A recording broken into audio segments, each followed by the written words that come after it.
What's up, YouTube? Welcome back to another intermission of my crazy ass life. This is part 2 of the story time of my army frenemy. So, at the end of part 1, the last thing I said was how Sergeant Octopus was now like after Sergeant Max, and as collateral, he was now after me as well.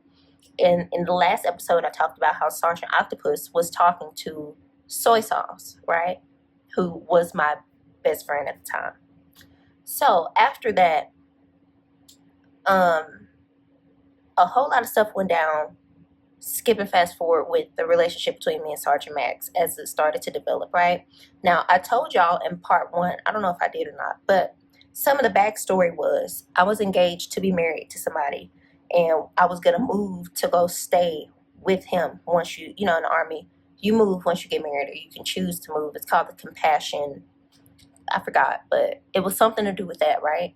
So I found out that the guy was cheating on me. So I was dealing with my own relationship issues. I'm saying all that to say, asking somebody else their relationship status is not important when you're not serious and it's not that deep, you know? So I found out that Sergeant Max had been going through a bit of a relationship tiff himself, right? But in that instance, he was actually divorcing. Now, during that time, he had just gotten orders to go to Korea. He and Soy Sauce. Now, I had applied for the same deployment, right? And they refused to let me go. But they approved Soy Sauce and Sergeant Max. So she's walking around like, oh, I'm going, I'm deploying. I had pretty much. But it was cool. I mean, it was fine. What could I do about it? I don't really care, So they're getting ready to go on this deployment. Now, what I didn't know was that Sergeant Max was going through the ugly divorce proceedings between him and whomever he was with at the time. So, if you are in the military, a lot of people don't know that if you are deploying, they hurry up and grant whatever you have legal proceedings going on. They try to get that done before you leave, right? So that was what was going on with him. He had gotten that divorce granted in Oklahoma. I'm saying that to say later down the line, when Soy Sauce was bringing up stuff about him to me, to that point, I'm like, okay, can you prove it? Can you prove what you're saying to me? Because low key in my head, when a woman is telling you something, my first mind is not always to just believe her, because I've been burnt like that before. Okay, I'm a little more like, I want to know everything about it. I just don't want to take one side and just be like, So she goes on Facebook and she shows me his wife's page, and you can see the post from them two together. So I'm like, okay. So I asked him about it, and he shows me divorce papers that were like a couple months old, because when you're getting ready to deploy, you go to training for deployments and stuff like that, right? So it had been months that have passed since then, like I want to say like 6 or 7 months since that. So I asked him, and he showed me the paperwork. I looked at the date, everything. He was good to go. So I'm like, okay, he's not married. So I'm not understanding, like, what's the issue? And when I went to his house, he didn't have anything in there. Like, he had one pot, he had a blanket, and 2 recliners in his apartment. That was it. It was nothing else there. So I'm like, okay, if he was married, I would have met somebody by now. Like, well, I'm not understanding. And I didn't have Facebook. I thought Facebook was for old people. So I only had Instagram. And this is when Instagram had like the brown, with the different colors. This is like early 2015. So anyways, it was like mid, almost the end of 2015 at that point. But by that time, we still were dating. Like, it was not a big whoop. I still had to tie up loose ends because we were also planning a wedding. So deposits had been paid. Like, all this stuff was going on at the same time. I'm literally like not worried about whatever he has going on, So time goes on, and he proposes to me, which was fine. And we get engaged, and all the stuff goes well. I'm leaving out a lot of details because these are whole separate story times of their own, how crazy shit got.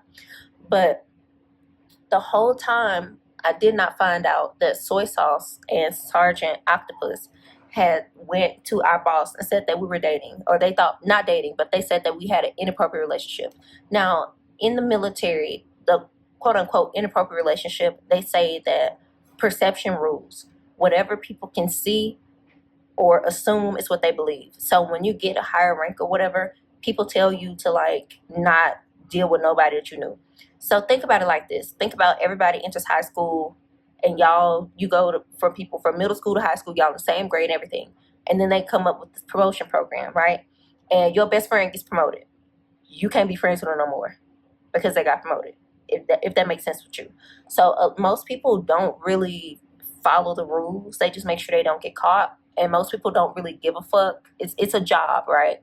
Most people don't care unless you piss off somebody who's on a power trip or somebody with a stick up their ass or people hating on you.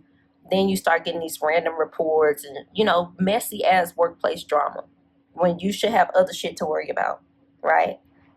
That's what happened. So when we got down to like the nitty gritty of it, soy sauce still had orders to go to Korea, right? And then I forgot something major had happened with the post. So they rescinded everybody's orders and only let half the people who were going continue to go. So those 2 orders were refused. After all those months of training and all that, they weren't going anymore, right? So once that happened, Sergeant Max tells me that he has to go to court. And I'm like, what's wrong? He said the ex contested the divorce. She says that they should not have granted the divorce without her permission in a whole other state. So she wanted it to be moved from where we were stationed at to the state that they got married in 2004. Okay, fine, cool, whatever. So I'm still living my life, and I can't really be honest and say that I was like waiting for anybody or anything like that. Mind y'all, I was like 19. I'm young. I'm turned like, so it was never that deep. Like, honestly, I really feel like, I don't know. I never believed the term like jealous, but what other reason would you have to be my friend and then go that far to do that with somebody I was not even like, that could have been dead. Like, it was not, she was acting as if that was her man. That's the way that it was coming off to me. And it was very weird and strange, very weird behavior. And the way that people started to like turn on me and spread rumors about me and all this stuff had come out. So I'm none the wiser, because the other issue was I was told, excuse me. Okay. Y'all, these allergies are kicking my ass this summer. But I was told that the rumor was I was receiving preferential treatment at work because I was the boss, right? I'm going to tell you why that's not true. Number one, the reason it wasn't true because I worked harder than everybody in there combined. Number two, there's a program in the Army called BOSS. It's an acronym. It's BOSS. It's Better Opportunities for Single Soldiers. When you become a leader of that group, and you kind of have to like pay your dues and show up to meetings and put together like all types of things. We were coordinating adventures for all the single soldiers that were there. So in the Army, if you aren't married, you're single, period. So we would get together and plan budgeting and all that and bring it to our bosses to approve or give us money or whatever to go on these trips. Like, we crafted trips for Mexico, for whitewater rafting, for a weekend away, like getaways out of the country, out of state, like wherever. And they would allow us to do that. And we had gotten so big and popular to the point where other people, like the wives, the FRG clubs, wanted to be a part of it, to have like couples groups. And so we were the organizers. The big problem with me being one of the organizers, and I was the one for our whole battalion, I represented everyone there. I was never at work anymore. I would only be at work 2 days out of the week because that job was so demanding, and it was on the other side of post, on the training side, that I wanted to be at as a drill sergeant. And the person who was over the BOSS program that was on the training side was another colonel. And if you become president of the BOSS program, you move to work on the training side under him. And you get to like, it's almost like when you are the colonel's driver, So whatever your MOS is, you don't do it anymore. You now work for this person. It's kind of like an assistant position. You no longer do any of your Army stuff. Like, they take you away from there. You get your own office. You don't have to go to PT. Like, nada. Nobody messes with you or nothing. You go to work. You be the little clerk. Be the assistant. You plan all these things like you've been doing, and that's your new job. So I was working so hard to get this job. I was never, ever there. So to say that was literally a complete fucking lie. A complete lie. It's no way. And I think the real problem was when I was complaining about the fact that nobody else was working the way that I was. Like, they weren't doing their jobs. I was doing everybody's job until they got comfortable doing it. So you're getting credit from me. I'm working hard. I'm doing your work, my work. And when it comes to the point where I complain, and Sergeant Max, when he was new, he said, yeah, this is unfair. So I'm going to have everybody pull your own weight. She's no longer going to do your job. If you're saying that you have an issue with what she's saying, make it not be true. So once that happened, I had the freedom to go give more time to the boss program. But I was already doing boss. I was just paying my dues and working my way up the ladder as you would for any other job, right? So I really didn't understand, and it was a lot to take on with all that stuff going on. And like, I had a death in the family. Like, I couldn't go see them. Weird stuff started happening like that. I would put in a packet to go see family members for emergencies and stuff, and they kept telling me no. All the stuff that I did, put in papers for deployment or put in papers to go to the other side with boss, no. Schooling, extra troop schools, no. Everything just started coming back, no. And it wasn't like a oh, wait until. It was literally like a flat ass no. They started treating me different. And then with the rumors being spread and people don't want to work with me, I even had my roommate that I had that argument with that had spoken to somebody I worked with, and then the argument between me and her moved to where I worked with my coworkers because they were talking to each other behind my back. You don't even work together. Like, it was so weird. Like, all that stuff was just crashing down on top of me. And to be honest, if I couldn't get away from that post, I really didn't want to be in the Army anymore. I really did not care. Because you just have me here to torture me. That's what it felt like, just to keep picking and picking. I felt like they really wanted me to do something. Like, they wanted to see how far they could push me before I broke or something like that. So the investigation is going on, and I had no idea. And the way I found out that the investigation was going on, beyond when it cracked, right? Because once they get a certain amount of evidence or whatever in the investigation, they come and tell you and they interview you. Like, some investigators come with like squeaky light and they come and ask you a whole bunch of questions over and over to see if your answer changed. Like, that type of shit. About the rumors. That's what the investigation was about. The fucking rumors, y'all. So, when that was going on, I was still going to the mental health facility, if y'all remember, when the first sergeant said that I was bringing the morale down and they were worried about me. I wasn't being myself, right? That's the guise that they said it under. So they told me to go speak with mental health. When I go to speak to the mental health people, I told the lady, I'm like, honestly, I should not be here. Like, nothing is wrong with me. And I'm explaining to her all the stuff that's going on at the workplace, right? And because I had, like, it's not attorney-client privilege, but I had, like, that privilege with the therapist, unless you say something like you want to harm yourself or somebody, which I wasn't going to say because I never felt that way, ever. I still, to this day. But of course, so when she started, like, asking more questions as to, like, why would they be targeting you? Why? So I'm like, okay, do I have privilege with you? And she's like, yeah. And I'm like, okay. So I tell her all the story that I told y'all about me dating Sergeant Max and them stealing my what is it called when they up your rank, my promotion out of nowhere, and nobody told me anything. And then the fact that when you go in med pros, so there's a system for people in the Army that tells you if you need to go get your shots, if you need to go to dental, if you need to go anywhere to do anything. and they flag you for it. If you get in trouble, you get flagged, whatever. You won't know it until you go in there and see why, or go ask why. And sometimes they seal it so you won't know unless you ask. They do dirty shit like that. So I'm telling her about how I found out I had a flag on my thing. Now, it was very strange because it was sealed. And also with it being sealed, I never failed a PT test. I was never late.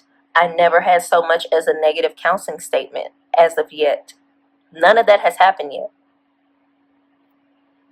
So I'm like, all this weird stuff is going on, and they send me here to try to like make me look bad because I pissed off, I guess by proxy, I pissed off Sergeant Octopus. And I pissed off soy sauce at some point. So I told her that was why I was there. And some of that I told her after she sent me to the mental health hospital. This is why she sent me to the mental health hospital. So again, I'm not really participating in like, the what she wants me to. I guess she's trying to get a diagnosis at that point, but there was no diagnosis besides anxiety, or like they call it failure to adapt in the Army, which pretty much means instead of you doing what they want you to do, you talk back, or you do the opposite, or you don't do what they want you to do without speaking back to them. They label that a mental health disorder, which is insane. So that's the things that she diagnosed me with, right? Anxiety and failure to adapt. So what she prescribed was that I come to therapy and get like some relaxations. They had like one of the little spa chairs, that be at the nail salon, and they put the little acupuncture needles in your ears, and they do aromatherapy, and they do hypnotherapy on you so you can relax and all that.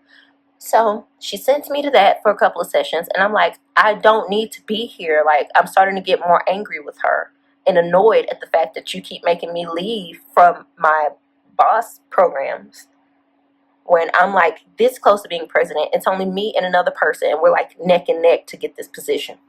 And you keep pulling me from my meetings to come to this therapy, and you're making me come like 4 times a week. I'm not understanding. And it's becoming really fucking annoying to me. So I go to see her. I think this is like our 5th or 6th session.